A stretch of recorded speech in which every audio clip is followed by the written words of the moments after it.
এবারে ছেলে মেয়েদের বয়স যখন 10 বছর হয়ে যায়, বিশ্বনবী বললেন তাদের বিছানা আলাদা করে দাও।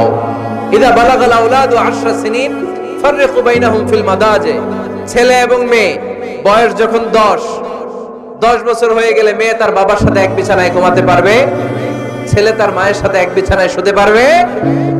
তার বিছানা আলাদা করে দেন। In this time they should have taken some a little bit privacy, একটু প্রাইভেসি দেন ওদেরকে, ওদের প্রাইভেট লাইফ লিড করতে দেন। কিন্তু যতই প্রাইভেট লাইফ লিড করুক, বাবা মা হিসেবে আপনার মনিটরিং থাকার দরকার আছে না নাই? আপনার ছেলে কার সাথে মেশে, আপনার ছেলে কোথায় যায়, কোন কোন চ্যানেল দেখে, অনলাইনে কি ব্রাউজ করে, তাফসীর মাহফিল দেখে নাকি পর্নোগ্রাফি দেখে যৌবনটাকে নষ্ট করে, এটা দেখার দরকার আছে না নাই? সব মনিটরিং করতে হবে। 22 নাম্বার, প্রপার ট্রেন আপ করেন। ছেলে মেয়েদেরকে সাঁতার শিখান। সাঁতার শিখাইছেন নিজে, ছেলে মেয়েকে কে কে হাত তোলেন?